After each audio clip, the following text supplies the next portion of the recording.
That's rather astounding. We also resent the bait and switch that occurred last night between the MSBU, which, frankly, I personally spent a number of months politicking in favor of, as a fair and equitable distribution to support that necessary service, only to be blindsided and find in the final hours that it was not only going to be included, but we were not going to lose the MSTU, which now is going to be used for staffing and operating costs, when that was all part of Sheriff Dossey's grand scheme that he was going to be able to bring in such revolutionary methods that increases there were not going to be necessary.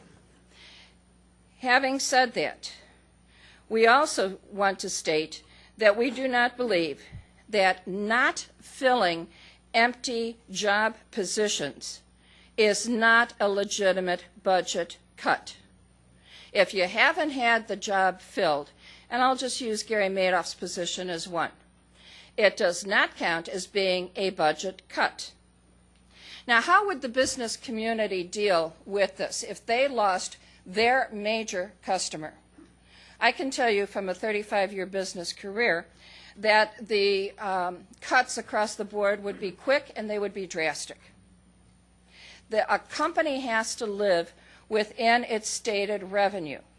They can't just go out and suddenly increase the price of service or product by 30% and expect to have customers coming in still willing to buy that product or service. But you have a captive customer base.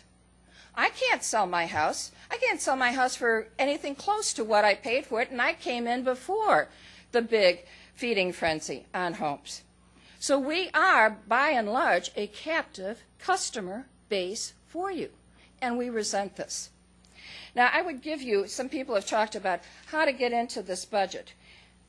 I see I have just barely 2 minutes. I want to make a statement. Here's one version of the budget. Here's another version of the budget. And on the computer was a third version of the budget. None of these slides show the same information in the same way. So sitting in the audience and trying to go through this and follow what is being said is a real challenge, and I'm not a CPA.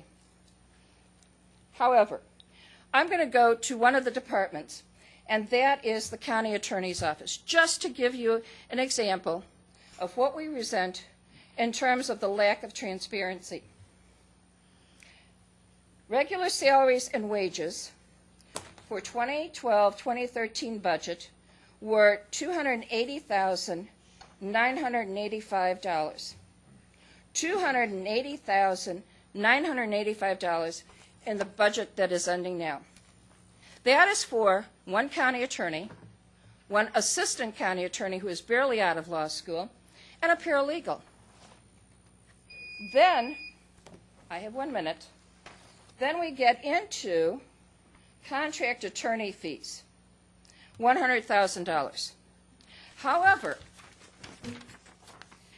invoices submitted by Mr. Busak's firm for work done from March of this year alone to June of this year alone add up to $328,371.